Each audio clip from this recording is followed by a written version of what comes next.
এবং একে জবাই করে দেওয়া হবে, মানে মৃত্যুকেও মৃত্যুবরণ করতে হবে। আমি কি বোঝাতে পারছি? এতে করে কি হবে, জান্নাতীদের উৎফুল্ল যে মেজাজ, যে খুশি, এটা আরও বেড়ে যাবে। কারণ তারা বুঝতে পারবে যে এরপরে আর কোনো মৃত্যু নাই, আমরা অনন্তকাল জান্নাতে থাকবো ইনশাআল্লাহ। আর যারা জাহান্নামী, তাদের আক্ষেপ, দুঃখ, কষ্ট, যন্ত্রণা আরও বেড়ে যাবে। কারণ তারা বুঝতে পারবে, কাশ যদি মৃত্যু হতো, জাহান্নামে আযাব ভোগ করে মরে যেতাম, মাটি হয়ে যেতাম। সূরা নাবার শেষের দিকে পড়ে দেখবেন, ইয়া লাইতানি কুনতু তুরাবা, হায় আমি যদি আজকে মাটি হয়ে যেতাম। ঠিক আছে? সূরা ফুরকানে আল্লাহ পাক বলছেন, তোমরা একটা মৃত্যুকে ডেকো না, বহু মৃত্যুকে ডাকতে থাকো। জাহান্নামীরা মৃত্যুকে ডাকতে থাকবে, কিন্তু মৌত হবে না। তো মৃত্যুকেও মৃত্যুর স্বাদ গ্রহণ করতে হচ্ছে। আল্লাহ পাক সূরা বাকারা 29 নম্বর আয়াতে আমাদেরকে একটা জীবন এবং সৃষ্টি দর্শন দিয়েছেন এখানে। এটা হচ্ছে একটা সৃষ্টি দর্শন বা জীবন দর্শন বলতে পারি আমরা। কি সেটা? যে আমরা এখানে কেউ চিরস্থায়ী নই, আমরা একসময় পৃথিবীতে ছিলাম না, একসময় থাকবো না, মাঝখানে একটা সংক্ষিপ্ত সময় আমাদের হাতে আছে। এই সময়টুকুর মধ্যে আমাদের আসবে শৈশব, আমাদের কৈশোর, আমাদের যৌবন, আমাদের বার্ধক্য। এই সময়টুকুর মধ্যেই আমাদের পড়াশোনা, আমাদের রুজি রোজগার, আমাদের পরিবার, আমাদের ব্যবসা বাণিজ্য, আমাদের ইলমি অঙ্গন, আমাদের মুআমালাত, ঠিক আছে, আমাদের আমলের জিন্দেগি, এই সব কিছু এই সময়টুকুর মধ্যেই। লিনাবলুয়াকুম আইয়ুকুম আহসানু আমালা, আল্লাহ পাক এই সময়ের মধ্যে আমাদেরকে একটা পরীক্ষা করছেন যে আমরা আমলের দিক থেকে কে সর্বোত্তম হতে পারে। এই আয়াতটাও খেয়াল করবেন, আল্লাহ পাক বলেননি যে আমলে কে ভালো। আল্লাহ পাক বলছেন লিনাবলুয়াকুম আইয়ুকুম আহসানু আমালা। আল্লাহ পাক বলছেন আমি দেখতে চাই আমলের শ্রেষ্ঠটাকে। যারা আরবি ব্যাকরণ বোঝেন তারা বুঝবেন, হাসান মানে হচ্ছে উত্তম, আহসান মানে সবচেয়ে উত্তম। যেমন কবির মানে বড়, আকবার মানে সবচেয়ে বড়, সগীর মানে ছোট, আসগর মানে সবচেয়ে ছোট। এখানে আল্লাহ পাক বলছেন আহসান। আল্লাহ পাক দেখতে চান যে আমলে আমাদের মধ্যে সর্বোত্তমকে। এই আয়াতটা প্রমাণ করে যে এভারেজ মুসলিম হলে চলবে না। মানে এভারেজ মুসলিম কে, এটা দেখার জন্য আল্লাহ পাক আমাদেরকে সৃষ্টি করেন নাই। আল্লাহ পাক দেখতে চান আমাদের মধ্যে বেস্টকে, সবচেয়ে ভালোটাকে। তো ওই এভারেজ মুসলিম হওয়ার যে মানসিকতা আমাদের মধ্যে কাজ করে, যে নামাজ পড়বো 5 ওয়াক্ত, রোজা রাখবো রমজান মাসে, ঠিক আছে, জাকাত দিব ইত্যাদি, এতটুকু করব, আমি জান্নাতে চলে যাব। আল্লাহ পাক কিন্তু এটা দেখতে চাচ্ছেন না যে কারা এভারেজ মুসলিম। লিনাবলুয়াকুম আইয়ুকুম আহসানু আমালা, আল্লাহ পাক দেখতে চান সবচেয়ে শ্রেষ্ঠ কে আমলের দিকে। তো এই আয়াতটা আমাদের মধ্যে একটা জীবন দর্শন ক্রিয়েট করে যে আমরা পৃথিবীতে এসেছি, চিরস্থায়ী নই, আমাদেরকে মৌতের স্বাদ গ্রহণ করতে হবে। অতএব এই সময়টুকুতে আমার কাজ কি? এখন প্রথম কাজ রবকে চিনা। প্রথম কাজ কি? রবকে চেনা। তো রবকে চেনার জন্য আল্লাহ পাক কি দিয়েছেন? কোরআন কথা বলুক, আমরা কথা বলার চাইতে কোরআনই কথা বলুক, কোরআনকে বলতে দেন। কোরআন বলছে বিসমিল্লাহির রহমানির রহিম, তোমার রবকে, মান রব্বুক, কুল হুয়াল্লাহু আহাদ। তোমার রব সেই আল্লাহ যিনি হচ্ছেন কি? এক, যিনি এক, লা শারীকা লাহ, তার কোনো শরীক নাই। ওয়া বিযালিকা উমিরতু, এবং এই আল্লাহ পাকের সাথে শরীক সাব্যস্ত না করে তার ইবাদত করার জন্য আল্লাহ পাক নবী রাসূলদেরকে আদেশ করেছেন। ঠিক আছে? আল্লাহুস সামাদ, আল্লাহ পাক অমুখাপেক্ষী। অমুখাপেক্ষী মানে কি? পুরো মহাবিশ্বের আল্লাহকে প্রয়োজন আছে, মহাবিশ্বের আল্লাহর কোনো প্রয়োজন নাই। আমি বুঝাতে পারছি? পুরো মহাবিশ্বের এক আল্লাহকে প্রয়োজন আছে। মহাবিশ্বের প্রতিটা সৃষ্টি আল্লাহর মুখাপেক্ষী, কিন্তু আল্লাহ পাক কারো মুখাপেক্ষী নন। যদি এই মহাবিশ্বের সমস্ত মাখলুক মিলে সেজদায় পড়ে যায়, আল্লাহ পাকের যে ইজ্জত, যে সম্মান, এটার একচুল বাড়বেও না কমবেও না। আল্লাহ পাকের ইজ্জত যেমন, সম্মান যেমন, তেমনই থাকবে। একইভাবে পুরো মহাবিশ্বের সমস্ত মানুষ যদি আল্লাহর সাথে কুফরি করে, আল্লাহর বিধানের পরোয়া করে না, আল্লাহ পাকের হুকুম আহকামের পরোয়া করে না, আল্লাহর ইজ্জত, সম্মান, ক্ষমতার যাররা পরিমাণে কমে যাবে। পুরো মহাবিশ্বের সমস্ত মাখলুক যদি একত্রিত হয়ে আল্লাহর কাছে চায় যে আল্লাহ আমাকে এইটা দাও, আমাকে ওইটা দাও, আমার এটা দরকার, ওইটা দরকার, আল্লাহ পাক সবার চাহিদা যদি পূরণ করে দেন, আল্লাহর খাজানা থেকে যাররা পরিমাণ কমে যাবে না। তো আল্লাহুস সামাদ মানে এটা, আল্লাহ পাক অমুখাপেক্ষী। লাম ইয়ালিদ ওয়া লাম ইউলাদ, তিনি কাউকে জন্মও দেননি, কারো কাছ থেকে তিনি জন্মও নেননি। এই যে এখন একটা প্রশ্ন, এখন তো মুক্ত চিন্তার নামে আমরা নাস্তিকতাকে প্রমোট করছি আর কি, হ্যাঁ, বাক স্বাধীনতার নামে, যে কি আল্লাহকে কে সৃষ্টি করুন? আল্লাহ যদি সব সৃষ্টি করে থাকে, নাউজুবিল্লাহ, আল্লাহকে কে সৃষ্টি করুন? আল্লাহকে যদি কেউ সৃষ্টি করে থাকে তাহলে সে তো আল্লাহর স্রষ্টা হয়ে যাবে, তাই নয় কি? নাউজুবিল্লাহ। তাহলে এভাবে পিছনে যেতে যেতে তো একটা জায়গায় শেষ হতে হবে। আমরা যখন ফিলোসফি পড়েছিলাম একটা তত্ত্ব ছিল, তার নাম হচ্ছে কার্যকারণ তত্ত্ব। কার্যকারণ তত্ত্ব মানে হচ্ছে প্রত্যেকটা কাজের পিছনে একটা কারণ থাকে, ঠিক আছে? এই যে ব্যথা হচ্ছে কেন, কোন একটা কারণ আছে। জ্বর কেন, একটা ভাইরাস আছে, মানে প্রত্যেকটা বিষয়ের পিছনে একটা কারণ আছে। তো এই কারণ যদি আপনি সার্চ করতে যান, এটা কেন এই কারণে, ওইটা কেন এই কারণে, ওইটা কেন ওই কারণে, এই করতে করতে করতে আপনাকে একটা জায়গায় গিয়ে থামতে হবে। আর সেই মহান সত্তার নাম কি? আল্লাহ। এটা আমরা বিশ্বাস করি। এখন আপনি যতই প্রশ্ন করেন এভাবে, আপনি কোনো কুল কিনারা পাবেন না। এই জন্য নবী সাল্লাল্লাহু আলাইহি ওয়াসাল্লাম বলেছেন, যখনই তোমাদের মধ্যে এই চিন্তা আসবে যে আল্লাহ পাক সব কিছু সৃষ্টি করেছেন, তাকে আবার কে সৃষ্টি করলো, তখন আউযু বিল্লাহি মিনাশ শাইতানির রাজিম পরে বাম দিকে 3 বার থুতু ফেলবে। তাহলে শয়তানের ওয়াসওয়াসা তোমার মধ্য থেকে কেটে যাবে, কারণ শয়তান এই চিন্তাটা তোমার মধ্যে দিয়েছে। যেই শয়তান এই চিন্তা আপনার মধ্যে দিয়েছে, ওই শয়তান কিন্তু নাস্তিক নয়। আমি কোরআন থেকে প্রমাণ করছি, শয়তান কিন্তু আস্তিক।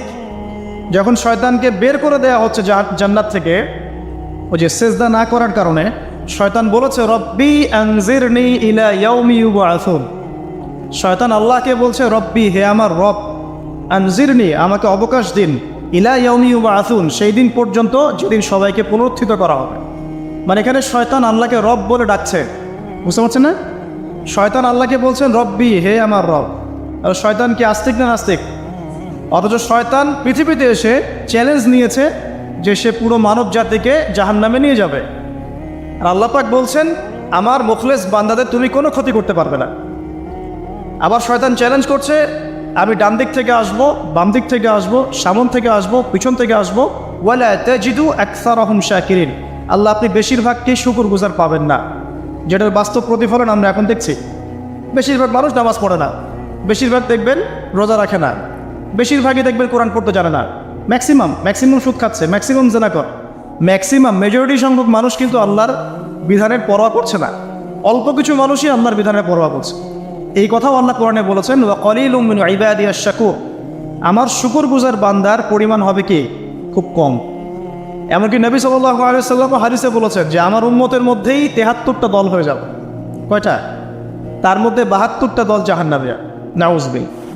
আর মাত্র একটা দল যাবে জান্নাতে, যার ব্যাপারে নবীজি বলছেন মা আনা আলাইহি ওয়া আসহাবি, আমি যার উপরে আছি এবং আমার সাহাবীরা যার উপরে আছে। মানে পৃথিবীর যে কোনো জায়গার মানুষ, যে কোনো দেশ, যে কোনো ভাষা, যে কোনো রং বর্ণ ইত্যাদি, তার ঈমান, তার আকীদা, তার আমল যদি নবী এবং সাহাবীদের সাথে মিলে যায়, ইনশাআল্লাহ তাআলা সে জান্নাতে যাবে। এটার জন্যে একটা দল খুলে সবাইকে ওই দলের ফর্ম পূরণ করতে হবে জরুরি না। এটা ঈমানের ব্যাপার, আকীদা আমলের ব্যাপার। যে কোনো জায়গার মানুষ যদি আল্লাহ এবং তার রাসূল এবং তার সাহাবীদের মানহাজ ফলো করে, ইনশাআল্লাহ তাআলা সে জান্নাতে যাবে। আল্লাহ পাক আমাদেরকে তৌফিক দান করুন, আমিন। এখানে বলছিলাম একটা বিষয়, যে জীবন দর্শন পাওয়ার পরে আপনাকে রবকে চিনতে হবে। রবকে চেনার জন্য আমি সূরা ইখলাসটা বলছি, লাম ইয়ালিদ ওয়া লাম ইউলাদ, তাকে কেউ জন্ম দেয়নি, আল্লাহ পাক কারো কাছ থেকে জন্মিত নন। এখন কিছু মানুষ বলছে, পৃথিবীর কোটি কোটি শত কোটি মানুষ বলছে যে আল্লাহ পাকের সন্তান আছে, নাউযুবিল্লাহ। বলছে না? পৃথিবীর শত কোটি মানুষ বলছে যে আল্লাহর সন্তান আছে, নাউযুবিল্লাহ। আর আল্লাহ পাক সূরা মারিয়ামের মধ্যে বলছেন যে এই যে তারা এই কথাটা বলছে, ইত্তাখাযাল্লাহু ওয়ালাদা, আল্লাহ পাক সন্তান গ্রহণ করেছেন, আর নাম ঈসা আলাইহিস সালাম, নাউযুবিল্লাহ। আল্লাহ বলছেন এই কথাটা যখন আসমানে উঠে, আমরা যখন কথা বলি তখন কথাগুলো বায়ুমণ্ডলে ছড়িয়ে পড়ে না? এই কথা যখন বায়ুমণ্ডলে ছড়িয়ে পড়ে, আসমানের দিকে ওঠে, তখন আসমান এবং জমিন লজ্জায়, অপমানে, কষ্টে ফেটে পড়তে চায় যখন এই কথাটা মানুষ বলে, ইত্তাখাযাল্লাহু ওয়ালাদা, নাউযুবিল্লাহ। তো দেখুন, বেশিরভাগ মানুষ কিন্তু বলছে যে আল্লাহর সন্তান আছে, নাউযুবিল্লাহ। আবার ইহুদি যারা, তারা বলছে ওজায়ের আলাইহিস সালাম আল্লাহর পুত্র, নাউযুবিল্লাহ। খ্রিস্টানরা বলছে ঈসা ইবনে মারিয়াম আল্লাহর পুত্র, নাউযুবিল্লাহ। এখন আমরা যেটা কথা বলি না, যে বেশিরভাগ মানুষ যা বলবে সেটাই সঠিক, তাহলে কি এই বেশিরভাগ মানুষ যে বলছে আল্লাহর সন্তান আছে এটা সঠিক? তাহলে এখানে কিন্তু এই কনসেপ্টটা টিকছে না। বেশিরভাগ মানুষ যা বলবে তা সঠিক হবে তখনই যখন তাদের কথা কুরআন মানদণ্ডে হবে। যদি বেশিরভাগ মানুষ বলে হ্যাঁ সুদ হারাম, অবশ্যই হারাম, বিকজ কুরআন সুন্নাহ এটা হারাম করেছে। যদি বেশিরভাগ মানুষ বলে সুদ হালাল, আপনি কি করবেন? মানবেন? যদি বেশিরভাগ মানুষ বলে মদ হালাল, জিনা হালাল, হ্যাঁ, তাহলে এই যে একটা কনসেপ্ট চালু হয়ে গেছে আমাদের মধ্যে, এটা কিন্তু ডেমোক্রেসি না, এটা ডেমোক্রেসির ভুল ব্যাখ্যা। হ্যাঁ, বেশিরভাগ মানুষ এর কথা মতামত কখন গ্রহণযোগ্য হবে? যখন সেটা আল্লাহ পাকের ঐশী গ্রন্থের আলোকে হবে, তখন অবশ্যই নিঃসন্দেহে এটা গ্রহণযোগ্য হবে। কিন্তু যদি বেশিরভাগ মানুষ আল্লাহ এবং তার রাসূলের বিধানের বাইরে কথা বলে, হালাল করে দেয় মদকে, জেনাকে হালাল করে দেয়, আপনার এই যে পর্নোগ্রাফিকে হালাল করে দেয়, সুদকে হালাল করে দেয়, তাহলে কি আমরা হালাল মেনে নেব? যদি মেনে নেন তখন কিন্তু আপনি আল্লাহ পাকের সাথে শিরক করলেন। এটা সূরা তাওবার 31 নম্বর আয়াতে পড়ে দেখবেন, লাম ইয়ালিদ ওয়া লাম ইউলাদ, আল্লাহ পাক কাউকে জন্ম দেননি, কারো কাছ থেকে জন্মিতও নন। ওয়া লাম ইয়াকুল লাহু কুফুয়ান আহাদ, এটা আরও ম্যাসিভ। আল্লাহ পাকের সমতুল্য কিচ্ছু নাই। মানে কোনো কিছু যদি আপনার চিন্তায়ও আসে যে এটা আল্লাহর সমকক্ষ হতে পারে, নাউজুবিল্লাহ, সাথে সাথেই ওই কনসেপ্টটা বাতিল করতে হবে। কারণ আল্লাহ পাকের সমকক্ষ কিছু হতেই পারে না। কিছু মানুষ আছে মুসলিমদের মধ্যেও দেখা যায় যে আল্লাহ পাকের গুণ এবং আসমা ও সিফতগুলোকে মানুষের সাথে তুলনা করছে না? অনেকেই বলেছে যে আল্লাহ পাকের হাত এই যে আমাদের হাতের মতো, নাউজুবিল্লাহ, এইসব কথা বলা যাবে না।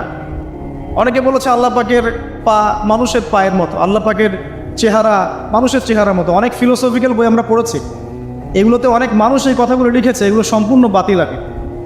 লাইসা কামিসলিহি শাই, আল্লাহ পাকের মতো কিছুই নাই, কোনো কিছুই তার সাথে সাদৃশ্যর হওয়ার যোগ্য নয়। তো এখানে যদি কোনো মুসলিম এরকম আকীদা পোষণ করে থাকে, এটাও একটা বাতিল আকীদা হবে। সামনে আসেন, আল্লাহকে চিনতে হলে আপনাকে আরেকটা আয়াত আমি শোনাচ্ছি, ইনশাআল্লাহ এটা যথেষ্ট হবে। আল্লাহ রাব্বুল আলামিন বলছেন, আল্লাহ, আল্লাহ পাক, লা ইলাহা ইল্লাহু, আল্লাহ পাক তিনি, যিনি ছাড়া কোনো ইলাহ নাই। আল্লাহু লা ইলাহা ইল্লা হুয়াল হাইয়ুল কাইয়্যুম, তিনি হাই এবং কাইয়্যুম, হাইয়ুল কাইয়্যুম, চিরঞ্জীব, চিরস্থায়ী। চিরঞ্জীব মানে কি? মানে যখন কিছু ছিল না আল্লাহ পাক ছিলেন, যখন কিছু থাকবে না আল্লাহ পাক থাকবেন। সময়ের ঊর্ধ্বে আল্লাহ রাব্বুল আলামিন, সময়ের চেয়ে অনেক ঊর্ধ্বে, বরং সময় তো আল্লাহই সৃষ্টি করেছেন, আর আমরা সবাই সময়ের মধ্যে পড়ে আছি। আমাদের এখানে দিন রাত যেমন আল্লাহ রাব্বুল আলামিনের কাছে এমন নয়, মোটেই এমন নয়, বরং কিয়ামতের দিনটাই হবে আল্লাহ পাকের হিসেবে আমাদের দিনের চেয়ে 50,000 বছরের সময়। তাহলে এই সময়ের যে একটা আমরা গোলক ধাঁধায় পড়ে আছি, এক একটা গ্রহের সময় এক এক রকম, এক একটা গ্যালাক্সিতে সময় এক এক রকম। আল্লাহ পাক এগুলোর ঊর্ধ্বে, চিরঞ্জীব, চিরস্থায়ী। আপনারা যারা সায়েন্সে পড়েছেন, আপনারা ওই যে আইনস্টাইনের সূত্র পড়েছেন না, যে সময়ের আলোর বেগে যদি কোনো বাহন ছুটে মহাকাশে, তাহলে পৃথিবীতে দেখা গেল একজনের বয়স 25, ও মহাকাশে 25 বছর ঘুরে আসলো, এসে দেখেছে, আবার পৃথিবীতে এসে দেখলো তার ওই ভাই যার বয়স 25 ছিল তার বয়স এখন 50, কিন্তু ওই বেচারার বয়স কিন্তু 25ই থেকে গেছে। এই সূত্রটা জানেন না? তো সময় কিন্তু সব জায়গায় একরকম নয়, এখানে অনেক ব্যাপার আছে। আল্লাহ রাব্বুল আলামিন চিরঞ্জীব এবং চিরস্থায়ী। আল্লাহু লা ইলাহা ইল্লা হুয়াল হাইয়ুল কাইয়্যুম লা তাখুযুহু সিনাতুন ওয়া লা নাওম, আল্লাহ পাক বলছেন তাকে তন্দ্রাও স্পর্শ করে না, নিদ্রাও স্পর্শ করতে পারে। তন্দ্রা কি? এই যে আমাদের ঝিমুনি আসে, এটা তন্দ্রা। আর নিদ্রা কি? আমরা যেটা ঘুমিয়ে যাই, এটা নিদ্রা। তো নিদ্রাকে বলা হয়েছে মৃত্যুর ভাই। এই কারণে জান্নাতে মানুষ যখন যাবে তাদের ঘুম হবে না, মানে জান্নাতে কোনো ঘুম নাই, কারণ ঘুম হচ্ছে মৃত্যুর ভাই। তো আল্লাহ পাককে ঘুমও স্পর্শ করতে পারে না এবং ঝিমুনি, তন্দ্রাও স্পর্শ করতে পারে না। এমন একটু চিন্তা করে দেখেন, এই লক্ষ কোটি বছর ধরে যে মহাকাশ চলছে সৃষ্টির পর থেকে, আল্লাহ রাব্বুল আলামিন একটা মুহূর্ত সময় কি রেস্ট নিয়েছেন? একটা জাররা পরিমাণ সময়কে তিনি রেস্ট নিয়েছেন? তাহলে সেই মহান সত্তা, যিনি এক জাররা পরিমাণ সময়ও তার ক্লান্তি বোধ হয় না, তার কোনো ঘুম আসে না, তার কোনো তন্দ্রা স্পর্শ করে না, তা আমরা সেই আল্লাহর বান্দা হয়ে কি আল্লাহর বিধান বা তার আনুগত্যের বাইরে যাওয়া ঠিক হবে? এটা সহজ। আল্লাহকে চিনতে শিখুন। আল্লাহ পাক কে? আল্লাহ রাব্বুল আলামিন তো এমন একজন সত্তা যে আপনি সারাটা জীবন আল্লাহর বিপক্ষে চলেছেন, আজকে 2 রাকাত নামাজ পড়ে যদি তওবা করে ফিরে আসেন, ইমিডিয়েটলি আল্লাহ পাক আপনাকে মাফ করতে পারেন। আবার আপনি সারা জীবন ভালো কাজ করেছেন, শেষে গিয়ে এমন একটা কথা বললেন, এমন একটা কাজ করলেন, হতে পারে সেই কাজের জন্য আল্লাহ না করুক আপনার জাহান্নামের ফয়সালা হয়ে যেতে পারে, নাউজুবিল্লাহ। তো আল্লাহকে চিনতে শিখুন। তিনি আর রাজ্জাক, আপনার রিজিক দেন, জন্ম দিয়েছেন, সৃষ্টি করেছেন, পরিণত করেছেন, আমাদেরকে আকৃতি দিয়েছেন, আমাদের জান, আমাদের মাল, আমাদের ইজ্জত, সম্মান, পরিবার, প্রতিপত্তি, সব কিছুর মালিককে সব কিছুর মালিক আল্লাহ রাব্বুল আলামিন। এই কনসেপ্ট যার মনে ক্লিয়ার, ইনশাআল্লাহ তাআলা তার মনে লা ইলাহা ইল্লাল্লাহ ঠিক আছে। আর যার মনের মধ্যে লা ইলাহা ইল্লাল্লাহ ঠিক আছে, ইনশাআল্লাহ সে একদিন না একদিন জান্নাতে যাবে ইনশাআল্লাহ। আসুন সামনে যাই। লা তাখুযুহু সিনাতুন ওয়া লা নাওম, লাহু মা ফিস সামাওয়াতি ওয়া মা ফিল আরদ। আসমান সমূহ, এখানে আসমান একটা আসমান বলা হয়নি, পুরো আসমান সমূহ এবং এই জমিনে যা কিছু আছে সব কিছু কার? আল্লাহ। আসমান সমূহটা বোঝেন, একদিন বলেছিলাম একটা এক্সাম্পল, যে এই পুরো মহাবিশ্বে পৃথিবীর অবস্থানটা কতটুকু। একটা সমুদ্রের কিনারায় যখন আপনি হাঁটবেন, বা আপনাদের যে এখানে কি নদী আছে, পালাশি, আচ্ছা, ওই চরের মধ্যেই মনে করেন আপনি হাঁটছেন, ওই চরের মধ্যে একটা বালুর কণার কি পরিমাণ দাম আছে বা কি পরিমাণ অবস্থান আছে? খুব বড় অবস্থান বা অবস্থানই নাই। এই পুরো মহাবিশ্বে পৃথিবীর অবস্থান তার চাইতেও কম। এই যে সৌরজগৎ দেখছেন, এই সৌরজগতের মধ্যে হাজারটা সৌরজগৎ মিলে একটা গ্যালাক্সি হয়, আর এই হাজার হাজার গ্যালাক্সি মিলে একটা আসমান হয়। এরকম করে 7 আসমান, তার উপরে কুরসি, তার উপরে মহাসাগর, তার উপরে আরশ, তার উপরে আল্লাহ রাব্বুল আলামিন। তাহলে চিন্তা করেন যে পৃথিবীতে আমরা কতটুকু অবস্থান নিয়ে আছি। এই সমস্ত কিছু কার সৃষ্টি? আল্লাহ রাব্বুল আলামিনের। এখন সামনে আসেন, লাহু মা ফিস সামাওয়াতি ওয়া মা ফিল আরদ, মান যাল্লাযী ইয়াশফাউ ইনদাহু ইল্লা বিইذনিহি। যার এত ক্ষমতা, যে আল্লাহ পাকের এত ক্ষমতা, আল্লাহ পাক বলছেন কে আছে যে তার অনুমতি ছাড়া আল্লাহর সামনে সুপারিশ করতে পারে। এখান থেকে আমাদের আকীদার পরিষ্কার হওয়া দরকার আছে না? আমরা তো অনেক সময় মনে করি যে পীর সাহেব ধরেছি বাস জান্নাতে চলে যাবো, নাকি? আমল করার দরকার নেই, বায়াত হয়েছি বাস জান্নাতে চলে যাব, আমার আমলের দরকার নাই। এত সহজ না। আল্লাহ পাক বলছেন কে আছে যে আমার কাছে সুপারিশ করবে আমার অনুমতি ছাড়া? না, আল্লাহ পাকের অনুমতি না পেয়ে কেউ এই কাজ করতে পারবে না। আমরা জানি না রাসূল সাল্লাল্লাহু আলাইহি ওয়াসাল্লাম উম্মতের জন্য সুপারিশ করবেন। হ্যাঁ, শহীদগণ সুপারিশ করবে, এই যে হাফেজে কোরআন, আলেম, অনেক মানুষ, অনেক শ্রেণীর মানুষকে আল্লাহ পাক সুপারিশ করার ইখতিয়ার দিবেন। কেন দিবেন? বিকজ আল্লাহ পাক তাদের আমলে সন্তুষ্ট এবং আল্লাহ পাক তাদেরকে সম্মানিত করবেন সবার উপরে। মনে করেন এখানে অনেক মানুষ আছে, এর মধ্যে একজনকে আপনি সবচেয়ে বেশি পছন্দ করেন, সে আপনাকে সন্তুষ্ট করেছে, তাকে সম্মানিত করতে চাচ্ছেন আপনি। এখন তাকে ডেকে নিয়ে আসলেন সবার সামনে, এনে আপনি যে ফুলের তোড়া উপহার দিলেন, মানে আপনি তাকে ভালোবাসেন, তাকে সম্মান করেন। এখন সে আপনাকে যদি কিছু বলে যে আমার অমুক ভাই আছে, সেও মাশাআল্লাহ এই পথে চেষ্টা করছে, আপনি তাকে একটু সুযোগ দেন, তখন আপনি কিন্তু ওকে সুযোগ দিবেন। এটা সুপারিশ। মানে বিষয়টা হচ্ছে যে যখন আল্লাহ রাব্বুল আলামিন কিছু মানুষের উপর সন্তুষ্ট হবেন, তখন গিয়ে আল্লাহ রাব্বুল আলামিন তাদেরকে সুপারিশ করার ইখতিয়ার দিবেন। কিন্তু আল্লাহ পাকের অনুমতি ব্যতীত এই কাজটা কেউ করতে পারবেন। এটা আমাদের কনসেপ্ট ক্লিয়ার থাকা উচিত। মান যাল্লাযী ইয়াশফাউ ইনদাহু ইল্লা বিইذনিহি ইয়ালামু মা বাইনা আইদিহিম ওয়া মা খালফাহুম। আল্লাহ পাক সেই সত্তা, আপনার রব সেই সত্তা যিনি সামনের এবং পিছনের খবর জানেন, মানে অতীত, বর্তমান, ভবিষ্যৎ সব জানেন। আদম আলাইহিস সালাম যা সৃষ্টি হওয়ার প্রথম দিন কি খেয়েছেন আল্লাহ পাক এখন জানেন। কথা বুঝতে পারছেন না? আমরা জানি কোন ইতিহাসের বই আমাদেরকে সলিউশন দিতে পারবে? জান্নাত জাহান্নামের ফয়সালা হয়ে যাওয়ার পরে, এটা বোঝেন, জান্নাত জাহান্নামের ফয়সালা হয়ে যাওয়ার পর জান্নাতীরা 100 কোটি বছর পরে কি খাবে, কি করবে, কি পড়বে, আল্লাহ পাক এই মুহূর্তে সেটা জানেন। ঠিক একইভাবে জাহান্নামীরা জাহান্নামে যাওয়ার 100 কোটি বছর পর তাদের কি আযাব হবে, কি পানিশমেন্ট দেওয়া হবে, ওদের অবস্থা কি হবে, আল্লাহ পাক এখনই সেটা দেখতে পারেন। তো আমরা তো আল্লাহকে চিনি না, এই কারণে আমরা আল্লাহর বিরোধিতা করি, তার নবীর বিরোধিতা করি, ইসলাম, কোরআন, হাদিসের বিরোধিতা করছে। আমরা তো আল্লাহকে চিনি না। আল্লাহ পাক বলছেন ইয়ালামু মা বাইনা আইদিহিম ওয়া মা খালফাহুম, সামনে পিছনে যা আছে, অতীত, বর্তমান, ভবিষ্যৎ সব আল্লাহ পাক জানেন। ইয়ালামু মা বাইনা আইদিহিম ওয়া মা খালফাহুম ওয়া লা ইউহিতুনা বিশাইইন মিন ইলমিহি ইল্লা বিমা শা। আল্লাহ পাকের যে মহা জ্ঞান, অসীম জ্ঞান, এই জ্ঞানটাকে কোনো কিছুই পরিব্যাপ্ত করতে পারে না। এই যে ইসলামের এগেনস্টে যত প্রশ্ন করা হয়, আল্লাহকে কে সৃষ্টি করলো, ইসলামে ওই বিধান কেন, হ্যাঁ পর্দা কেন, কেন বহুবিবাহ, কেন এইটা, কেন সেইটা, এই যে যত প্রশ্ন এখন করা হয় মুক্ত চিন্তার নামে, এটার একমাত্র কারণ কি জানেন? একমাত্র কারণ জ্ঞানের স্বল্পতা। কারণ তাদের ক্ষুদ্র জ্ঞান আল্লাহ পাকের বিশাল জ্ঞানকে পেনিট্রেট করতে পারে না। এই কারণে ওদের কাছে মনে হয় এইটা কেন, ওইটা কেন, এইটা। এখানে বিষয়টা হচ্ছে যে মহান সত্তা পুরো মহাবিশ্ব সৃষ্টি করেছেন, নিঃসন্দেহে তার জ্ঞান আমার জ্ঞানের চেয়ে অনেক বেশি। এবং তিনি যে বিধানটা নাজিল করবেন, যা বলবেন তার প্রতিটা অক্ষর নিঃসন্দেহে সত্য। এটা আমার বুঝে আসুক বা না আসুক, আমাকে আত্মসমর্পণ করতে হবে, এটা বুদ্ধিমানের কাজ। এর মধ্যে অনেক কিছুর ব্যাখ্যা আমি বের করতে পারবো, অনেক কিছু হয়তো পারবো না। যেটা পারবো সেটা আলহামদুলিল্লাহ, যেটা পারবো না ইনশাল্লাহ আগামীতে হয়তো সেটা বের হবে, হবে না? কোরআন দিয়ে প্রত্যেকটা যুগ এবং জিজ্ঞাসার জবাব দেওয়া হয়েছে না?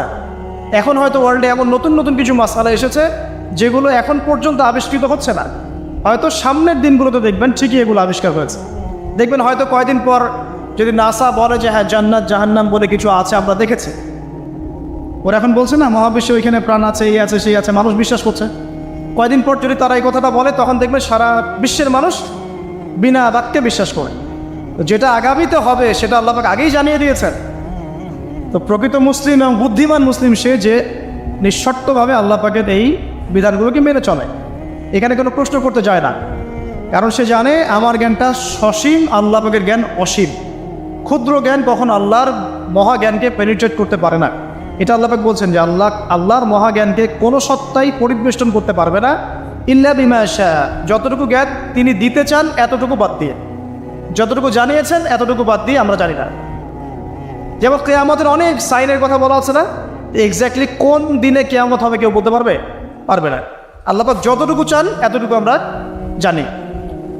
ইয়ালামু মা বাইনা আইদিহিম ওয়া মা খালফাহুম ওয়া লা ইউহিতুনা বিশাইইন মিন ইলমিহি ইল্লা বিমা শা ওয়াসিআ কুরসিয়ুহুস সামাওয়াতি ওয়াল আরদ। আল্লাহ পাক বলছেন এই মহাবিশ্বকে আল্লাহ পাকের কুরসিটা ঘিরে রেখেছে। এই কুরসি কিন্তু আরশ নয়, এই কুরসি পুরো মহাবিশ্বকে ঘিরে রেখেছে। এর উপরে আছে মহাসাগর, তার উপরে আছে আরশে আযীম। ঠিক আছে, ওয়াসিআ কুরসিয়ুহুস সামাওয়াতি ওয়াল আরদ ওয়া লা ইয়াউদুহু হিফযুহুমা ওয়া হুয়াল আলিয়্যুল আযীম। এবং এই পুরো মহাবিশ্বকে পরিচালনা করতে বা নিয়ন্ত্রণ করতে আল্লাহ পাকের যাররা পরিমাণও কোনো কষ্ট হয় না। তো এই হচ্ছে আপনার রব, যে রব আপনাকে সৃষ্টি করেছেন এবং দুনিয়াতে একটা হায়াত দিয়েছেন, এবং আপনাকে তিনি মৃত্যু দিবেন, এরপর আবার পুনরুজ্জীবিত করবেন, তারপর বিচার ফয়সালা হবে, এরপর হয় জান্নাত না হলে জাহান্নাম।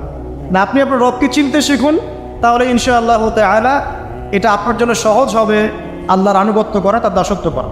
এরপর কি আল্লাহ পাক কি করলেন? আল্লাহ রাব্বুল আলামিন রবকে চিনতে শেখানোর পরে আমাদেরকে পৃথিবীতে পাঠিয়েছেন। পৃথিবীতে পাঠিয়ে কি আল্লাহ পাক আমাদেরকে ছেড়ে দিয়েছেন? না, আল্লাহ রাব্বুল আলামিন ঐশী গ্রন্থ নাজিল করেছেন, এবং এই ঐশী গ্রন্থটাই হচ্ছে সত্য মিথ্যার চূড়ান্ত মানদণ্ড। এখন রবকে চেনার পরে আপনাকে চিনতে হবে সত্য কোনটা মিথ্যা কোনটা। কারণ আপনাকে জীবনে এখন চলার পথে অনেক কিছু ফেস করতে হবে, আর ফেস করতে গিয়ে হয় সত্যের পথে যাবেন, না হলে মিথ্যার পথে যাবেন। তাহলে আপনার আগে চেনার দরকার আছে কোনটা সত্য কোনটা মিথ্যা। এটার অ্যান্সারও কে দিবে? কোরআন দিবে। কোরআন বলছে সূরা কাহফের 29 নম্বর আয়াতে যে ওয়াকুলিল হাক্কু মির রাব্বিকুম। হে নবী মুহাম্মদ সাল্লাল্লাহু আলাইহি ওয়াসাল্লাম, আপনি বলে দিন যে সত্য সেটাই, হক সেটাই যা আপনার রবের পক্ষ থেকে নাজিল হয়েছে। তার মানে যখন তাওরাত নাজিল হয়েছিল সেটাই হক ছিল, যখন জাবুর নাজিল হয়েছে ওটাই কিন্তু হক ছিল, ইনজিল নাজিলের সময় ইনজিল হক ছিল। এখন কোরআন নাজিল হয়েছে, কিয়ামত পর্যন্ত কোনো নবীও আসবেন না, আর কোনো কিতাবও আসবে না। তাহলে কোরআন এবং এর ব্যাখ্যা সুন্নাহই হচ্ছে সত্য মিথ্যার চূড়ান্ত মানদণ্ড। এখন দুনিয়াতে চলার পথে আপনি এখন একটা গাইডেন্স পেলেন। আমি যে এখন রবকে চিনেছি, রবকে পেতে হবে, রবের কাছে ফিরতে হবে, জান্নাতে যেতে হবে, আমার গাইডেন্স লাগবে। অ্যান্ড গাইডেন্স কি পেলেন? কোরআন এবং হাদিস। এটাই হচ্ছে সত্যের চূড়ান্ত মানদণ্ড। আল্লাহ পাক অন্য আয়াতে বলেছেন ওয়াকুলিল হাক্কু মির রাব্বিকুম ফালা তাকুনান্না মিনাল মুনতারিন। জেনে রাখো যে সত্য আল্লাহর পক্ষ থেকে আসে এবং তোমরা সন্দেহবাদীদের অন্তর্ভুক্ত হয়েও না। কোরআন সূরা হামিম সিজদার মধ্যে তানজিলুম মিন হাকিমিন হামিদ। এই কোরআন হচ্ছে এমন একটা সত্তার পক্ষ থেকে এসেছে যে সত্তা হচ্ছে প্রশংসিত এবং মহিমান্বিত। লা ইয়াতিহিল বাতিলু মিন বাইনি ইয়াদাইহি ওয়ালা মিন খালফিহি। কোরআন এমন একটা কিতাব যার ডান বাম সামন পিছন কোনো দিক থেকেই বাতিল তাকে স্পর্শ করতে পারে না। সুবহানাল্লাহ। তো আপনি একটা গাইডেন্স পেলেন যে কী ফলো করবেন আপনি। ঠিক আছে, আল্লাহ পাক এটা কিন্তু সূরা বাকারাতেও বলেছেন কুল নাহবিতু মিনহা জামিআ, তোমরা পৃথিবীতে নেমে যাও। ফাইম্মা ইয়াতিয়ান্নাকুম মিন্নি হুদান, তোমাদের কাছে আমার পক্ষ থেকে হেদায়েত আসবে। ফামান তাবিআ হুদায়া, যারা আমার হেদায়েত মেনে চলবে, ফালা খাউফুন আলাইহিম ওয়ালা হুম ইয়াহজানুন, তাদের কোনো ভয় নাই, কোনো দুশ্চিন্তাও নাই। ওয়াল্লাযীনা কাফারু ওয়া কাযযাবু বিআয়াতিনা, যারা কুফরি করবে এবং আমার আয়াতকে মিথ্যা প্রতিপন্ন করবে, উলাইকা আসহাবুন নার, এরা হবে জাহান্নামের অধিবাসী, হুম ফিহা খালিদুন। তাহলে আপনি গাইডেন্স কিন্তু পেয়ে গেলেন। কোত্থেকে আসবে গাইডেন্স? আল্লাহর পক্ষ থেকে। সর্বশেষ নবীকে মুহাম্মদ সাল্লাল্লাহু আলাইহি ওয়াসাল্লাম, সর্বশেষ গাইডেন্সটা কি তাহলে? কোরআন এবং এর ব্যাখ্যা কি হাদিস আছে না নাই? অনেকেই বলে কোরআনই যথেষ্ট, হাদিসের প্রয়োজন নাই। মূল কথা হচ্ছে এই যে এই কথার মধ্য দিয়ে আপনি কোরআনকে অস্বীকার করেছেন। আমি আপনাকে দেখাচ্ছি সূরা হাশরের 7 নম্বর আয়াতে আল্লাহ পাক বলছেন যে রাসূল যা দেন, ওয়া মা আতাকুমুর রাসূলু ফাখুযু, রাসূলুল্লাহ সাল্লাল্লাহু আলাইহি ওয়াসাল্লাম তোমাদেরকে যা দেন তোমরা সেটা গ্রহণ করো। ওয়া মা নাহাকুম আনহু ফান্তাহু, এবং রাসূল সাল্লাল্লাহু আলাইহি ওয়াসাল্লাম যা থেকে বিরত থাকতে বলেছেন বিরত থাকো। এই যে রাসূল যা দেন, রাসূল যা বিরত থাকতে বলেন, এটা কোথায় আছে? হাদিসে। তাহলে আপনি যদি হাদিস না মানেন তাহলে কোরআনের এই আয়াতই ফলো করতে পারছেন না। এমন অনেক বিধান আপনি পাবেন যেগুলোর মূলনীতি কোরআনে দেয়া আছে, ব্যাখ্যা হাদিসে দেয়া আছে। আর আমাদের অনেকের একটা ধারণা যে কোরআন এবং হাদিস আলাদা আলাদা উৎস, আসলে এমনটা বিষয়টা নয়। কোরআন এবং হাদিস একই উৎস থেকে এসেছে, একই সত্তার পক্ষ থেকে আসা অভ্রান্ত সত্যের উৎস। ওয়া মা ইয়ানতিকু আনিল হাওয়া ইন হুয়া ইল্লা ওয়াহয়ুন ইউহা। আল্লাহ পাক বলছেন রাসূল সাল্লাল্লাহু আলাইহি ওয়াসাল্লাম নিজের মন গড়া কোনো কথাই বলেন না, তিনি সে কথাটাই বলেন যা আল্লাহ তাকে ওহী করেন। রাসূল যে বলেছেন, এই যে দাড়ির কথা, টুপির কথা, এই যে আপনার পাগড়ির কথা, টাকের উপরে কাপড়ের কথা, এগুলোর মন থেকে বলেন নাই, নিজের ইচ্ছা থেকে বলেন নাই, আল্লাহ পাকের আদেশ এসেছে বলেই বলেছে। প্রতিটা কথাই আল্লাহর ওয়াহী। এই কারণে এখানে কোরআন এবং হাদিস দুটো শাস্ত্র হয়েছে, আলটিমেটলি দুটোই কিন্তু একই উৎস থেকে আসে। এখন আপনি গাইডেন্স পেলেন দুনিয়াতে কী কী ফলো করে চলবেন। এখন এই কোরআন এবং হাদিস কি হাতে ধরিয়ে দিয়ে যথেষ্ট? মানে কোরআনে একটা বই দিয়ে দিলাম, একটা হাদিসের বই দিয়ে দিলাম, ব্যাস এখন জীবন চলেন, পারবেন? পারা যায় না। এটা কি এত সহজ? কোরআন ধরিয়ে দেওয়া হলো, হাদিস ধরিয়ে দেওয়া হলো, এখন আপনাকে বলা হলো আপনি চলেন, তাই কি হবে? হবে না। এই কারণে আল্লাহ রাব্বুল আলামিন শুধু হেদায়েত পাঠিয়েই ক্ষান্ত হন নাই, নবী রাসূলও পাঠিয়েছে। আমি কি বুঝাতে পারছি? আল্লাহ পাকের দয়া দেখেন। এবং নবী রাসূল পাঠাতে পাঠাতে কেউ বলে 1,24,000, কেউ বলে 2,24,000, তাই না? সংখ্যাটা যাই হোক না কেন, সর্বশেষ নবী হিসেবে আপনি পাচ্ছেন নবী মুহাম্মদ সাল্লাল্লাহু আলাইহি ওয়াসাল্লামকে। এবং এই নবী মুহাম্মদ সাল্লাল্লাহু আলাইহি ওয়াসাল্লামের মধ্য দিয়ে আল্লাহ পাক কুরআন সুন্নাহ আমল করিয়ে দেখিয়েছেন যে কীভাবে আমল করে জান্নাতে যেতে হবে। আপনি রবকে চিনলেন, গাইডেন্স পেলেন, এবার রাসূলও পাচ্ছেন, একজন মুর্শিদ পাচ্ছেন, আপনি একজন পথ প্রদর্শক পাচ্ছেন। কাকে ফলো করবেন, কিভাবে ফলো করবেন? আল্লাহ পাক নামাজ পড়তে বলেছেন, যেভাবে ইচ্ছা সেভাবে নামাজ পড়তে পারবো না। রাসূল যেভাবে নামাজ পড়েছেন ওইভাবে পড়তে হবে। রোজা রাখতে বলেছেন, আমি কি ইচ্ছা মতো রোজা রাখতে পারবো? পারবো না। রাসূল যেভাবে রেখেছেন ওইভাবে রাখতে হবে। জাকাত দিতে বলেছেন, আপনি কি যা ইচ্ছা তাই জাকাত দিবেন? রাসূল যেভাবে দিয়েছেন সেইভাবে দিবেন। ঠিক এভাবেই আপনার জীবনের প্রতিটা কাজ, একদম ঘুমানো থেকে শুরু করে ঘুম থেকে ওঠা, ইস্তেঞ্জা করা, খাওয়া দাওয়া করা, কাপড় পরা, নামাজ পড়া, জিকির করা, আপনার তাসবিহ তাহলিল তিলাওয়াত, ইলম অর্জন করা, আমল করা, আর কি বলবো, এই যে আপনার ব্যবসা, আপনার চাকরি, আপনার এই যে সমাজ পরিচালনা, রাষ্ট্র পরিচালনা, সব কিছুর একটা গাইডেন্স দেওয়া আছে। কোরআন সুন্নাহয় গাইডেন্স আছে এবং সেটাকে প্র্যাকটিক্যালি আমল করে গিয়ে দেখিয়েছেন রাসূলুল্লাহ সাল্লাল্লাহু আলাইহি ওয়াসাল্লাম, এবং তার সাহাবীগণও তাকে ফলো করেছে। এই যে আপনি এখন গাইডেন্স পেয়ে গেলেন, ব্যাস আপনার দুনিয়ার জীবনটা চলাটা কি হলো? সহজ হলো। এখন যদি কোনো ব্যক্তি তার জীবনের 24টা ঘন্টাকে রাসূলুল্লাহ সাল্লাল্লাহু আলাইহি ওয়াসাল্লামের সুন্নাহ মতো ঢেলে সাজায়, ইনশাআল্লাহ তাআলা সে অবশ্যই জান্নাতে যাবে ইনশাআল্লাহ। এবং সে ইনশাআল্লাহ হাউজে কাউসারের পানিও পাবে, রাসূলের সুপারিশও পাবে, অনন্তকাল সে জান্নাতে চিরস্থায়ী হবে ইনশাআল্লাহ। এখন আপনি পাচ্ছেন এখানে রবকে চেনার দর্শন, আপনি কোরআনে পাচ্ছেন এই গাইডেন্সের দর্শন, আপনি পাচ্ছেন একজন পথ প্রদর্শকের দর্শন, আরও পাবেন আপনি এখানে কি পাচ্ছেন? ব্যক্তি দর্শনও পাবেন। গাইডেন্স দেওয়া আছে, রাসূলকে পাঠানো হয়েছে। এখন আপনার আমার দায়িত্ব কি? একটা আয়াত আপনাকে জবাব দিবে, মাত্র একটা আয়াত বলছে। সূরাতুল আল ইমরানের 102-3 নম্বর আয়াত পড়ে দেখেন। 102 নম্বর একটা পড়েন, আল্লাহ পাক বলছেন, ইয়া আইয়ুহাল্লাযীনা আমানু, হে মুমিনগণ, ইত্তাকুল্লাহ।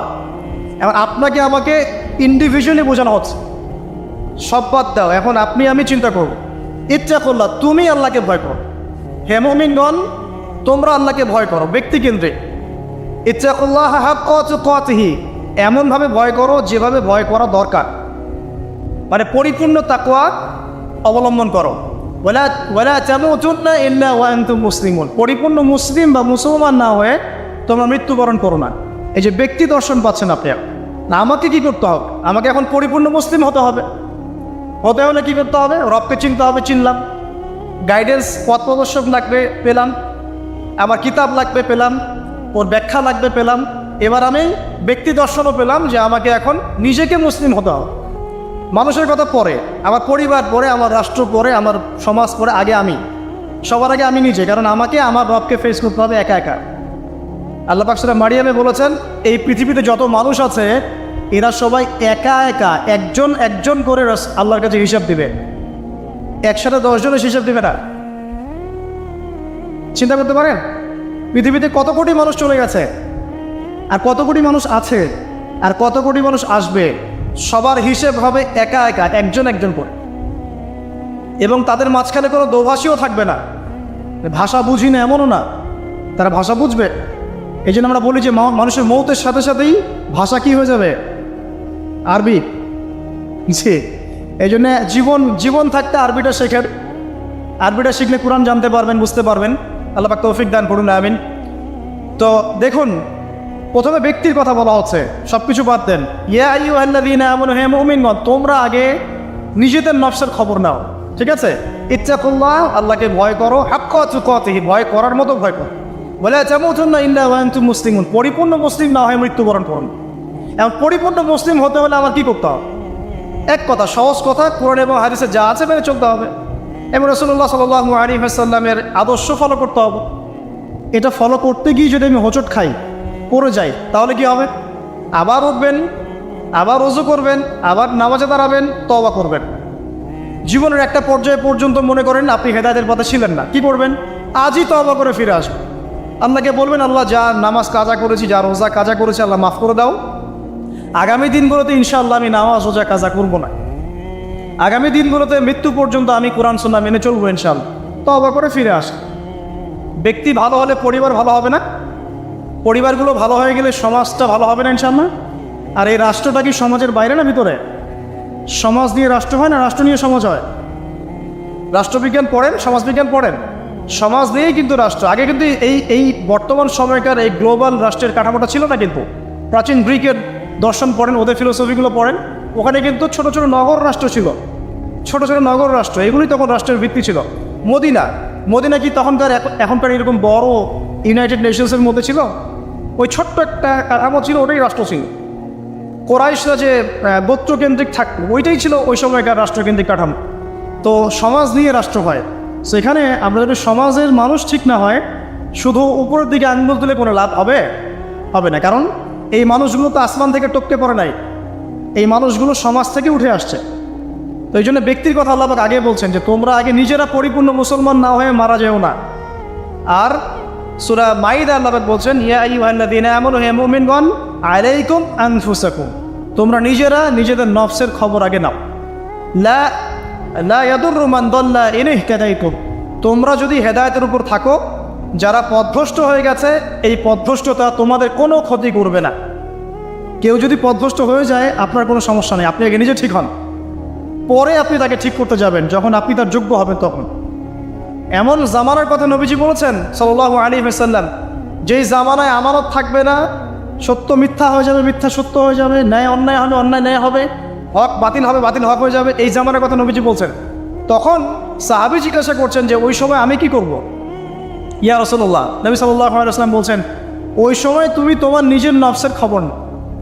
তুমি নিজে ঘরে থাকো, বিনা প্রয়োজনে ঘরের বাইরে যেও না, মানুষের সাথে কম মেলামেশা করো, বেশি কথা বলতে যেও না, বাসায় থাকো এবং নিজের পাপের জন্য ক্রন্দন করতে থাকো, ইনশাআল্লাহ আল্লাহ পাক তোমাকে মাফ করবে। তো ওই রকম জামানা কি এখন আসে নাই? বুঝতে পারেন না পরিবেশ পরিস্থিতি দেখে? তো এখানে আমাদের সবার আগে কর্তব্য হচ্ছে নিজেকে ঠিক করা, নিজের যত্ন নেওয়া, নিজের নফসের যত্ন নেওয়া।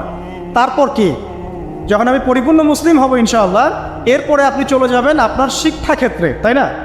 আপনি শিক্ষা দর্শনে যাবেন। এখানে আপনি কি শিখবেন?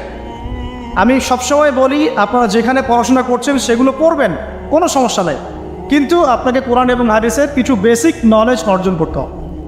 এই জন্য আমি কিছু সাবজেক্টের কথা বলি, যে কোরআন আপনাকে জানতে হবে, আরবি ব্যাকরণ একটু টুকটাক পড়াশোনা করতে হবে, তাফসিরের কিছু বই পড়বেন, হাদিসের কিছু ক্লাসিক্যাল বই পড়বেন, পাশাপাশি আপনি ইসলামের ইতিহাস পড়বেন, ইসলামিক অর্থনীতি পড়বেন, হ্যাঁ জিওপলিটিক্যাল বইগুলো পড়বেন।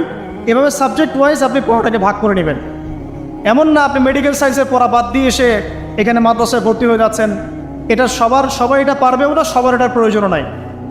সব সেকশনেই মানুষ দরকার আছে, প্রতিটা সেকশনে ভালো মানুষের দরকার আছে। অর্থাৎ সবাইকে আলেম বক্তা দায়ী হতে হবে জরুরি না। আপনি যেখানে পড়াশোনা করছেন সেটাই করবেন, কিন্তু বেসিকটা ঠিক করবেন, কোরআন সুন্নাহর বেসিক পড়াশোনাটা করবেন। এই হলো আপনার শিক্ষা দর্শন। তাহলে আপনার শিক্ষা দর্শন হবে কি? ওহির জ্ঞানটা শিখতে হবে। ইকরা বিসমি রব্বিকাল্লাযী খলাক, আপনি পড়ুন আপনার সেই রবের নামে যিনি আপনাকে সৃষ্টি করেছেন। মানে আপনাকে সেই জ্ঞান অর্জন করতে হবে যা আপনাকে আপনার সৃষ্টিকর্তা পর্যন্ত পৌঁছায় দিবে ইনশাআল্লাহ। ঠিক আছে? এমন জ্ঞান অর্জন করতে যায়েন না যে জ্ঞান অর্জন করলে আপনি সৃষ্টিকর্তা থেকে দূরে সরে যান, এই জ্ঞান অর্জন করতে যান। এবার আসেন, আপনি মুসলিম হচ্ছেন, ইলম অর্জন করছেন, এবার কি লাগে? রিজিক লাগে, তাই না? খাবার দাবার চলতে হবে, পৃথিবীতে আমাকে চলতে হবে।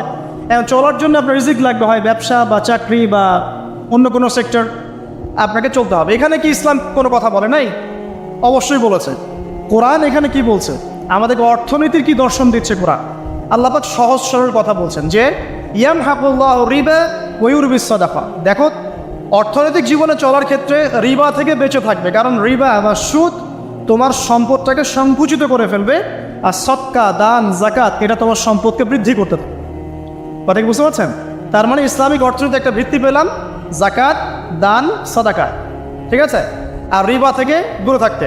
আল্লাহ পাক আরও বলছেন যে ফাহাল্লাল্লাহুল বাইআ ওয়া হারামান রিবা, আল্লাহ পাক ব্যবসাকে হালাল করেছেন, রিবাকে কি করেছেন? হারাম। তার মানে আপনি একটা গাইডেন্স পেলেন, আপনাকে ব্যবসা করতে হবে, আপনাকে সুদে যাওয়া যাবে না। আপনি ব্যবসা করেন কোনো সমস্যা নাই, বাট সুদে গেলে প্রবলেম। এই ব্যাপারে আল্লাহ পাক আরও বলছেন ইয়া আইয়ুহাল্লাযীনা আমানু হে মুমিনগণ ইত্তাকুল্লাহ, আল্লাহকে ভয় করো, ওয়া যারু মা বাকিয়া মিনার রিবা, তোমরা সুদের অবশিষ্ট সব অংশগুলো ছেড়ে দাও, সুদের লভ্যাংশগুলো ছেড়ে দাও, চক্রবৃদ্ধি হারে সুদ খেও না। ওয়া ইন লাম তাফআলু, তোমরা যদি এটা না ছাড়ো তাহলে ফাযারু বিহারবি মিনাল্লাহি ওয়া রাসূলিহি, তাহলে আল্লাহ এবং তার রাসূলের সাথে যুদ্ধের ঘোষণা শুনে রাখুন। এখানে আপনি জীবনে চলার পথে রিজিকের আপনি গাইডেন্স পেলেন। ব্যবসা করবেন আলহামদুলিল্লাহ, চাকরি করবেন আলহামদুলিল্লাহ, আপনি দান সাদকা করবেন, যাকাত দিবেন, এগুলো সব পারমিটেড। কিন্তু আপনি রিবায় যেতে পারবেন না, মজুদদারি, কালোবাজারি, দুর্নীতি এগুলোতে যেতে পারবেন, এটা প্রহিবিটেড, মাপে কম দিতে পারবেন না। মানে আল্লাহ পাক আপনাকে জীবনে চলার পথে রিজিকের সোর্সের ব্যাপারেও গাইডেন্স দিলেন কোরআন থেকে। ঠিক আছে? তো এখানে আমরা ইনশাআল্লাহ তাআলা যারা সুদের সাথে সম্পৃক্ত আছি আজকে তওবা করে ফিরে আসবো ইনশাআল্লাহ। কারণ আপনার তাকদিরে যে রিজিকটা আছে, এই রিজিক না শেষ করে আপনি পৃথিবী থেকে বিদায় নেবেন না। আপনার জন্য চয়েস দুইটা, এই রিজিকটা কি আপনি হারাম পথে যাচ্ছেন নাকি হালাল পথে যাচ্ছেন? হারাম পথে চাইলে ওই পথে আল্লাহ পাক আপনাকে দিবেন, রিজিক শেষ করবেন, মৃত্যুবরণ করবেন। আর হালাল পথে চাইলে ওই পথে আল্লাহ পাক দিবেন, আপনি রিজিক শেষ করবেন, তারপর মৃত্যুবরণ করবেন, তার আগে মরবেন না ইনশাআল্লাহ। আল্লাহ পাক কথাগুলো বোঝার তৌফিক দান করুন, আমিন। এই যে ব্যবসা বাণিজ্য চাকরি বাকরি হয়ে গেল, এখন কি আপনার পরিবারের ব্যাপার আছে। আমি শেষ করে দিচ্ছি, আপনার পরিবারের কিছু ব্যাপার আছে। এখন পরিবার গঠন করবেন, মাশাআল্লাহ, এখানে কি কোরআন গাইডেন্স দেয় নাই? অবশ্যই দিয়েছে। সূরা তাহরিম এর 6 নম্বর আয়াত করে দেখেন, আল্লাহ পাক বলছেন যে ইয়া আইয়ুহাল্লাযীনা আমানু হে মুমিনগণ কু আনফুসাকুম ওয়া আহলিকুম নার, তুমি নিজে জাহান্নামের আগুন থেকে বাঁচো, তোমার পরিবারবর্গ সবাইকে জাহান্নামের আগুন থেকে বাঁচাও। এখন পরিবার গঠন করতে হলে আমার এইটা মেনে চলতে হবে। মানে এমন পরিবার গঠন করতে হবে যেই পরিবারের সদস্যরা আল্লাহকে ভয় করে, রাসূলের আদেশ মেনে চলে, নামাজ কালাম ঠিকমতো পড়ে, দিনের বুঝ আছে, ফরজ ওয়াজিব সুন্নত মোস্তাহাব মেনে চলে, পর্দা মেনে চলে। এমন পরিবার গঠন করা ছাড়া অন্য জায়গায় যাওয়া যাবে না। কারণ আমাদেরকে এমন পরিবার গঠন করতে আল্লাহ পাক বলেছেন যে পরিবারের সদস্যদেরকে তুমি জাহান্নামের আগুন থেকে বাঁচাবে। তো এখানে আমি পারিবারিক দর্শন পেলাম। এখানে মোটা থেকে কিছু কথা বলে দেই যে বিয়ে করার সময় অবশ্যই দিনদারিতাকে প্রাধান্য দিবেন, বাকি বিষয়গুলো পরে, রূপ সৌন্দর্য বংশ টাকা পয়সা পরে, আগে দিনদারিতা। ছেলের ক্ষেত্রেও মেয়ের ক্ষেত্রেও বিয়েটাকে সহজ করবেন, কঠিন করবেন না। বিয়ে যত সহজ হবে জেনা তত কমে যাবে, বিয়ে যত কঠিন হবে জেনা তত বাড়তে থাকবে। আর এখনকার যুগটা জেনার যুগ, ঘরে ঘরে জেনা পরকীয়া চলছেই, এবং রেপ ধর্ষণ এখনকার একটা কমন সমস্যা। পর্নোগ্রাফি দিয়ে যুব সমাজের মস্তিষ্ক ধোলাই করে দেওয়া হয়েছে, এরা এখন জানোয়ার হয়ে গেছে ভিতর থেকে, যাকে তাকে যেখানে সেখানে রেপ করে ফেলছে, বিকজ ইন্টারনালি তারা করাপ্টেড, তারা ইন্টারনালি বিস্ট হয়ে গেছে। আর একই সাথে সকল ক্ষেত্রে আমরা উপযুক্ত ইসলামিক শাস্তি নিশ্চিত করতে পারছি না, এই কারণে এরা পার পেয়ে যাচ্ছে, লাই পেয়ে যাচ্ছে। তো সব মিলিয়ে এই আপনার পরিবারকে যখন আপনি গঠন করবেন, দিনদারিতাকে প্রাধান্য দিবেন, পর্দাকে প্রাধান্য দিবেন, নামাজ পড়ে কিনা, ফরজ ওয়াজিব মেনে চলে কিনা, এগুলো দেখবেন। এরপরেও যদি কোনো সমস্যা ফিল হয়, তখন সবরের সাথে, ধৈর্যের সাথে, ইসলাম এবং সংশোধনের মধ্য দিয়ে আপনি জীবনযাপন করতে থাকবেন ইনশাআল্লাহ তাআলা। আল্লাহ পাক সবাইকে আদর্শ পরিবার গড়ার তৌফিক দান করে দেয়, আমিন। এই পরিবারে আপনার সন্তান সন্ততি হবে, এবার আপনি আমি যে পরিবেশটা পাই নাই, সেই পরিবেশটা আপনার বাচ্চাকে দিতে হবে। তো আপনার সন্তান সন্ততি প্রতিপালনের দর্শনটা কোথায়? কোরআনে সূরা লোকমানের আপনি 10 থেকে 20 এই আয়াতগুলো পড়ে দেখেন। কোন সূরা? সূরা লোকমানের 10 থেকে 20 এই আয়াতগুলো পড়ে দেখেন। আল্লাহ রাব্বুল আলামিন এখানে পুরো গাইডেন্স দিয়ে দিয়েছে, বাচ্চাকে কীভাবে মানুষ করবেন, কি শিখাবেন, কি শিখাবেন না, সব। লোকমান আলাইহিস সালাম তার বাচ্চাকে শেখাচ্ছেন, শিরিক করো না, সৎ কাজের আদেশ দিও, অসৎ কাজে নিষেধ করো, সবর করো, মানুষ ভালো মন্দ বলবে তখন সবর করো, পিতামাতার অবাধ্য হয়েও না, ঠিক আছে? তবে পিতামাতা যদি তোমাকে আল্লাহর বিরুদ্ধে নিয়ে যায়, তখন তাদের সাথে সবরের সাথে আচরণ করো, কিন্তু তাদের সাথে কটু আচরণ করো না, তাদের কথা মেনে নিও না। যদি তারা তোমাকে শিরিক করতে বলে, ওদের কথা মেনে নিও না, কিন্তু তাদের সাথে ভালো আচরণ করো। তো এখানে আপনাকে পুরো গাইডেন্স দেওয়া হবে কীভাবে আপনি সন্তান প্রতিপালন করবেন। এছাড়া এখনকার প্যারেন্টিংয়ের অনেক বই আছে, এগুলো কিনবেন, ইসলামিক ফ্যামিলি গড়ে তোলেন। আল্লাহ পাক তৌফিক ইনায়াত করুন, আমিন। সর্বশেষে যে বিষয়, যে এরপর আপনি সমাজে চলাফেরা করছেন, তো সমাজ নিয়ে কি ইসলাম কোনো কথা বলে না? এক বাক্যে আমি বলছি, সমাজের বিষয়গুলো কোথায় আছে? কুরআনুল কারীমের মধ্যে একটা সূরা আছে, সূরাতুল হুজুরাত। কোন সূরা? সূরা হুজুরাত। এই সূরা হুজুরাতটা পুরো বাসায় গিয়ে পড়ে ফেলেন, দেখবেন একটা সমাজ কিভাবে চলবে বা চলা উচিত, আল্লাহ পাক এখানে সব কিছু বলেছে, একটা বিষয় আল্লাহ পাক বাদ দেন নাই। শুধুমাত্র এই সূরার উপর যদি এই বাংলার এই মুসলিম সমাজ আমল করতে পারে, ইনশাআল্লাহ এই সমাজে কোনো অন্যায়, অবিচার, জুলুম থাকবে না ইনশাআল্লাহ আযজা ওয়া জাল্লা। এবং ইনশাআল্লাহ পুরো সোসাইটি মিলেই জান্নাতে যাবে ইনশাআল্লাহ তাআলা। আমরা আমাদের সমাজকে ভালোবাসবো, অবশ্যই দেশকে ভালোবাসবো, এবং আমরা চাবো যে আমাদের পুরো কমিউনিটি নিয়ে যেন আমরা আল্লাহর সাথে সাক্ষাৎ করতে পারি, জান্নাতে যেতে পারি। এই কারণে আমাদের উপর নৈতিক দায়িত্ব যে কোরআন থেকে এই সলিউশনগুলো মানুষের সামনে তুলে ধরা। আল্লাহ পাক যেন আমাদের সবাইকে আদর্শ সমাজ গড়ার তৌফিক দান করেন এবং সূরা হুজুরাতের উপর আমল করার তৌফিক ইনায়াত করেন, আমিন। আচ্ছা, সর্বশেষ একটা পয়েন্ট বলে শেষ করে দেই, আমাদের নামাজের সময় চলে যাচ্ছে। আমি এতক্ষণ যে কথাগুলো বলেছি, এই কথাগুলোর সামারি করে দিই আগে। প্রথমে আমি আপনাকে বলেছি যে এই জীবনে আমরা চিরস্থায়ী নই, মৃত্যুবরণ করতে হবে। সো আমাদের হাতে সময় আছে হায়েস্ট 50, 60, 70 বা 100 বছর। এই সময়টুকুতে আমি কিভাবে আল্লাহর পথে চলবো? আল্লাহ পাক একা ছেড়ে দেন নাই। আমরা রবকে চিনেছি আয়াতুল কুরসির মধ্য দিয়ে, সূরা ইখলাসের মধ্য দিয়ে। সেই রবের দাসত্ব করব কিভাবে? আল্লাহ পাক দিয়েছেন কোরআন এবং এর ব্যাখ্যা হাদিস, এটা ফলো করব। কিভাবে ফলো করব? নবী সাল্লাল্লাহু আলাইহি ওয়াসাল্লামের আদর্শ অনুযায়ী ফলো করব, সাহাবীদের মতো করে ফলো করব ইনশাআল্লাহ। এরপর কি হবে? এরপর আমি ব্যক্তি জীবনকে আগে সমৃদ্ধ করব। আমার ব্যক্তি জীবনে আমি জ্ঞান অর্জন করব, আমল করব, তাসকিয়া অর্জন করব, আমার ব্যক্তি জীবনটাকে আমি ইসলামের পথে উৎসর্গ করব। এরপরে কি? এরপরে আমি চলে যাব অর্থনীতিতে। আমার ব্যবসা বাণিজ্যের প্রয়োজন আছে, আমি ব্যবসা বাণিজ্যের ক্ষেত্রে হালাল হারাম মেনে চলবো। ইকোনমিক সেকশনে আমি হালাল হারাম মেনে চলবো, আল্লাহর বিধান মেনে চলবো। শিক্ষাক্ষেত্রে আমি আল্লাহর ওহীর জ্ঞান অর্জন করব। এরপর পরিবার গঠন করব, সেখানেও আমি ইনশাআল্লাহ তাআলা আদর্শ ইসলামিক পরিবার গড়ে তোলার চেষ্টা করব। এরপর সমাজ যদি গঠন করতে হয়, তখন আমি গিয়ে সূরা হুজুরাতের সাহায্য নিব। এর মধ্য দিয়ে ইনশাআল্লাহ আমি একটা আদর্শ সমাজের রোল মডেল পাবো। আর সর্বশেষ যেটা হলো, আরও বড় সেকশন, যে পররাষ্ট্রনীতির কথা বলছেন, রাষ্ট্রীয় কথাগুলো বলছেন, বিচারের কথাগুলো বলছেন, এই প্রতিটা বিষয়ের হেদায়েতও কোরআনে দেয়া আছে।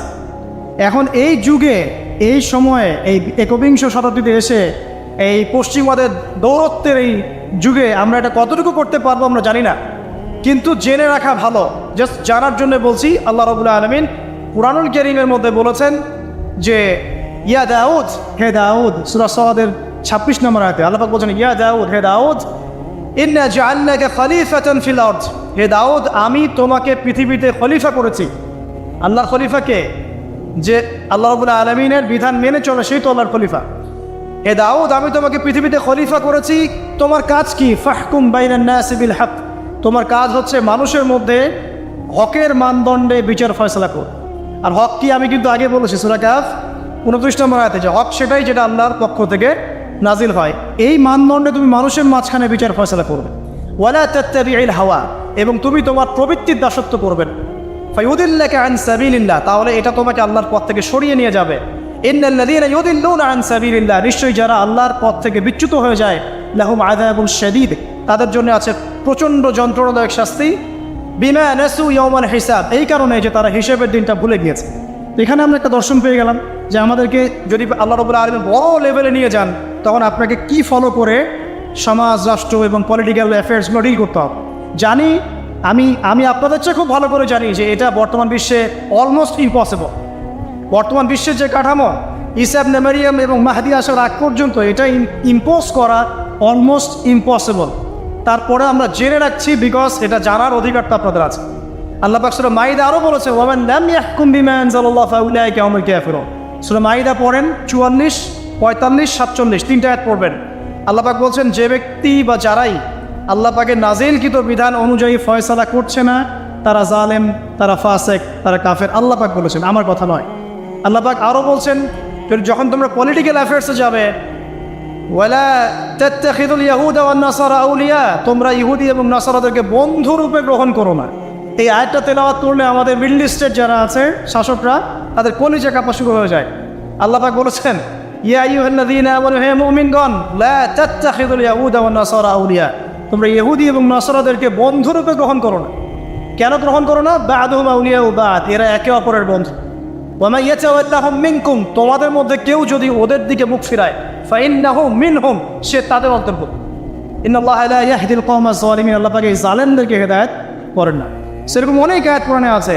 এখানে যখন আল্লাহ পাক ওই লেভেলে মানুষকে নিয়ে যাবে, তখন তার উচিত হবে, যদি তার সামর্থ্য থাকে, ক্ষমতা থাকে, তাহলে আল্লাহ রাব্বুল আলামিনের সেই বিধানগুলোকে ইম্পোজ করা। যেটা আমি বলে দিলাম, এই দাজ্জালীয় সভ্যতার যুগে এটা অলমোস্ট ইম্পসিবল। তারপরেও যে ন্যায়ের কথা বলা হয়, যতটুকু পারা যায় অতটুকুর মধ্যেই আল্লাহ রাব্বুল আলামিনের হক, ন্যায়, যেটা আমাদের সমাজের জন্য কল্যাণকর, এই ডিসিশনগুলো নিতে কোনো আপত্তি নেই।